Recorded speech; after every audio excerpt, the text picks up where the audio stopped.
Hi everyone, welcome back to our channel. First of all అందరికీ good morning అండి. UPSC union public service commission every year CAPF assistant కమాండెంట్కి సంబంధించి notification అయితే release చేస్తుంది. So అదేవిధంగా ఈసారి కూడా రిలీజ్ చేసింది నోటిఫికేషన్. ఈసారి భారీ సంఖ్యలో ఉద్యోగాలు ఉండడం అయితే జరిగింది. 506 ఉద్యోగాలు. ఇప్పటిదాకా ఇన్ని సంఖ్యలో ఉద్యోగాలు ఎప్పుడు తీయలేదు. ఇదే ఫస్ట్ టైం అనుకోవచ్చు.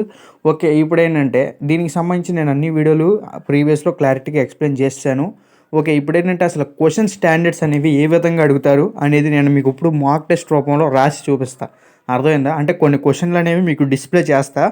సో ఆ స్టాండర్డ్లో క్వశ్చన్స్ అనేవి ఉంటాయి. అంటే యాక్చువల్గా మీరు అనుకునేది ఏంటంటే యూపీఎస్సీ అనగానే ఎక్కువగా అప్లికేషన్స్ టైప్ క్వశ్చన్స్ అనేవి అడుగుతారు. అసలు సింగిల్ లైన్ బిట్లు తక్కువ ఉంటాయి అనుకోవచ్చు. బట్ సిఏపిఎఫ్ అసిస్టెంట్ కమాండెంట్కి సంబంధించి 50% సింగిల్ లైన్ బిట్లు ఉంటాయి. 50% కొంచెం వాటికి సంబంధించి అప్లికేషన్ టైప్లో క్వశ్చన్స్ అనేవి ఉంటాయి. సో అవి ఎలా ఉంటాయి ఏంటి అనేది ఒకసారి మనం డిస్కస్ చేసుకుందాం.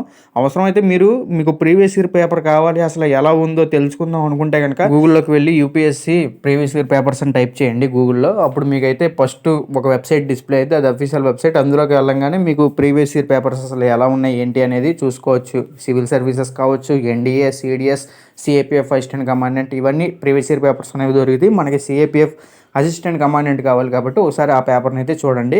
అలాగే 2 days బ్యాక్ నేను ఒక వీడియో చేయడం అయితే జరిగింది. అందులో బెస్ట్ బుక్స్ ఏంటి, అసలు ఈ ఎగ్జామ్ క్రాక్ చేయడానికి ఏ బుక్స్ ప్రిపేర్ అవ్వాలి, అలాగే సేఫ్ స్కోర్ ఎంత మెయింటైన్ చేయాలి అని చెప్పడం అయితే జరిగింది. ఒకసారి అందులో సేఫ్ స్కోర్ పైన నేను ఏంటంటే 340 వరకు చెప్పానండి. ఓకే, 300 అబోవ్ అయితే రావాలని చెప్పాను కదా. ఒకసారి జాగ్రత్తగా వినండి.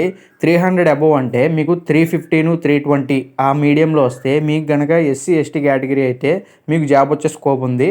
మీరు ఓబీసీ, అన్రిజర్వ్డ్, ఈడబ్ల్యూఎస్ అయితే 340+ వరకు స్కోర్ గెయిన్ చేయాలి. అర్థమైందా? 600కు గాను 340+ స్కోర్ గెయిన్ చేస్తే ఓపెన్, ఈడబ్ల్యూఎస్ అలాగే ఓబీసీ వీరికైతే ఛాన్స్ ఉంది. 320 ఆ మీడియంలో మీ యొక్క మార్కులు వస్తే కనుక మీకేంటంటే ఎస్సీ ఎస్టీ కేటగిరీ అయితే మీకు ఛాన్స్ ఉంది. సో ఇదొకటైతే గుర్తుపెట్టుకోండి. నేను యాక్చువల్గా అందరికి కలిపి 300+ అని చెప్పాను. బట్ ఏంటంటే 2022 నోటిఫికేషన్కి సంబంధించి ఫైనల్ కట్ ఆఫ్స్ రిలీజ్ చేసినప్పుడు అందులో కట్ ఆఫ్స్ అనేవి ఎక్కువగానే ఉన్నాయి. 345 మార్కులు ఓపెన్లోను, 340 మార్కులు ఓబీసీకి, ఈడబ్ల్యూఎస్కి కూడా ఇంచుమించు అలాగే పెట్టారు. అలాగే ఎస్సీ కేటగిరీ, ఎస్టీ కేటగిరీకి అయితే 315, 318 ఇలా పెట్టడం అయితే జరిగింది. సో కొంచెం కట్ ఆఫ్స్ అనేవి ఎక్కువగానే ఉన్నాయి కాబట్టి వాటికంటే కొంచెం ఈసారి ఎక్కువ మీరు కేటగిరీని బట్టి ఎక్కువ స్కోర్ గెయిన్ చేయడానికి అయితే చూడండి. Okay, definitely EWS, OBC, unreserved వాళ్ళు 340కి పైగా సేఫ్ స్కోర్ని మెయింటైన్ చేయండి.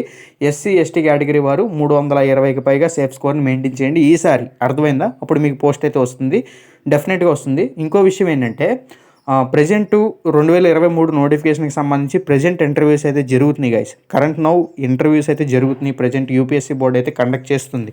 ఓకే ఫ్రెండ్స్, సిఏపిఎఫ్ అసిస్టెంట్ కమాండెంట్కి సంబంధించి ఎగ్జామ్లో భాగంగా మీకు పేపర్ 1, పేపర్ 2 అయితే ఉంటాయి కదా. పేపర్ 1 వచ్చేసి ఆబ్జెక్టివ్, పేపర్ 2 వచ్చేసి డిస్క్రిప్టివ్ అయితే ఇలా వీడియో కింద చేయడానికి అయితే ఏం కుదరదు.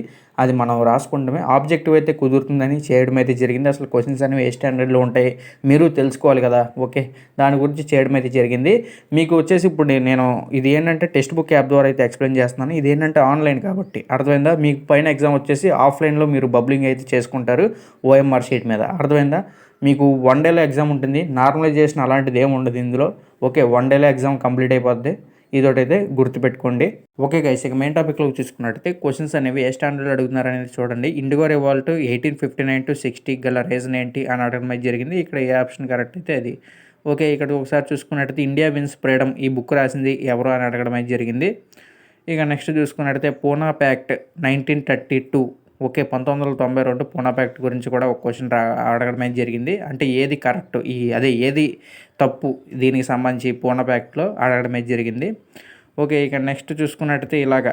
ఓకే, ఇవి వచ్చేసి అప్లికేషన్స్ టైప్ అండి. ఇందులో 1, 2 కరెక్టా, లేదా 2, 3 కరెక్టా, లేదా 1, 2, 3 కరెక్టా, లేదా 3 కరెక్ట్, ఇలాంటివి ఉంటాయి కదా. సో మనకేంటంటే 50% ఎలాంటి క్వశ్చన్స్ వస్తాయి, 50% సింగిల్ లైన్ బిట్లు కూడా వస్తాయి. సో సింగిల్ లైన్ బిట్ అంటే మామూలుగా ఇలాంటివి కూడా వస్తాయి. అర్థమైందా? ఓకే, ఇక నెక్స్ట్ దీనికి సంబంధించి ఇక్కడ గవర్నర్ జనరల్ కౌన్సిల్ ఉంది కదా, దానికి సంబంధించి ఏ చార్టర్ చట్టం ఏంటి అని అడిగారు. ఓకే, ఇక దీనికి సంబంధించి అప్లికేషన్ అంటే క్రొనాలజికల్ ఆర్డర్. ఇక్కడ ఒకసారి ఇది గమనించినట్టయితే వరుస ఆర్డర్ ఏది ముందు జరిగింది, ఏది తర్వాత జరిగింది, అలాగే క్రొనాలజికల్ ఆర్డర్ అడుగుతారు. అలాగే జతపరచడం, మ్యాచింగ్ కూడా వస్తాయండి. అర్థమైందా? దీని మీద మ్యాచింగ్ బిట్లు కూడా వస్తాయి. ఓకే, ఇదిగోండి మ్యాచింగ్ అడిగింది, జతపరచడం. ఓకే, ఇక నెక్స్ట్ చూసుకున్నట్టయితే మనకేంటంటే మెయిన్‌గా మీకు ఒక విషయం చెప్తున్నాను. సైన్స్ ఉంది కదా! General science.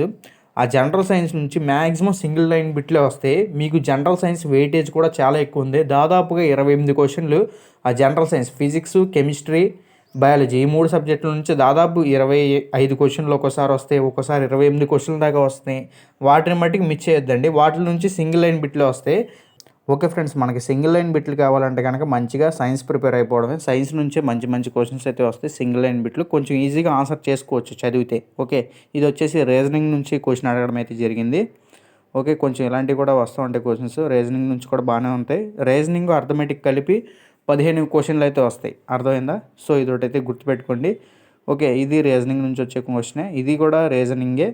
సో ఇది రీజనింగే, ఇది రీజనింగే. సో మనకి ఇక్కడ ఏంటంటే వరుసగా వచ్చినాయి కదా! మనకి ఎగ్జామ్‌లో ఏంటంటే ఇలాగ అడగొచ్చు, లేదంటే ఇంచుమించు ఇలాగే అడుగుతారండి. కొంచెం ఒక్కోసారి వరుసగా అడిగేటట్టు అడుగుతారు.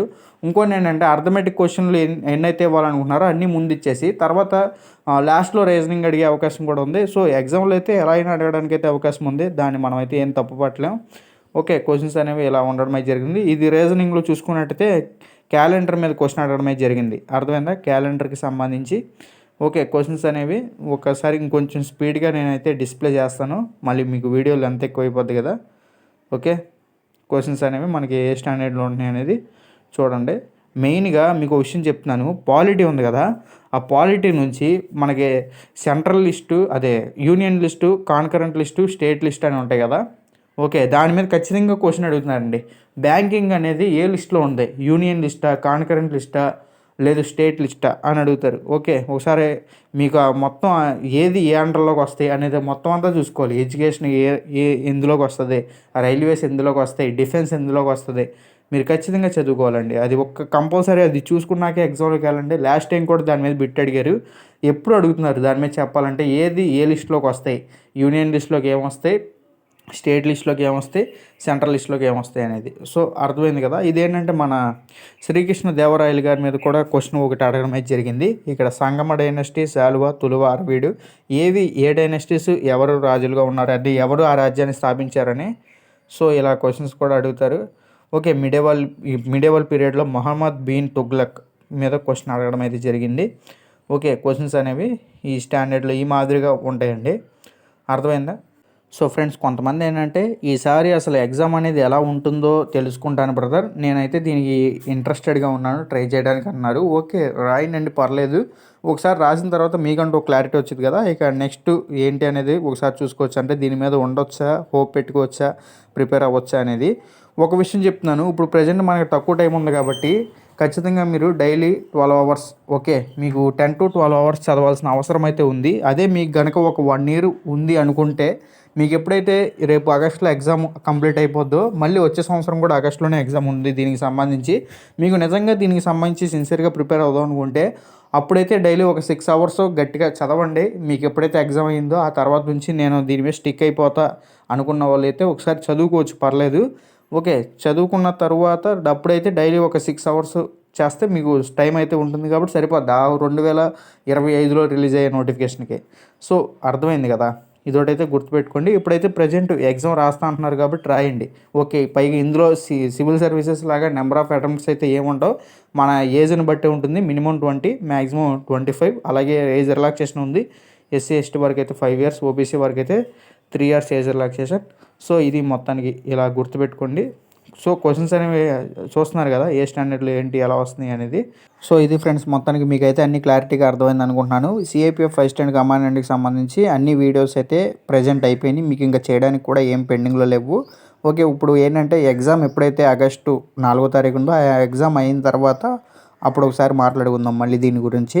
సో ఇప్పటి వరకు అయితే ఈ లోపు ఏ వీడియోస్ అయితే ఏముండవు దీనికి సంబంధించి.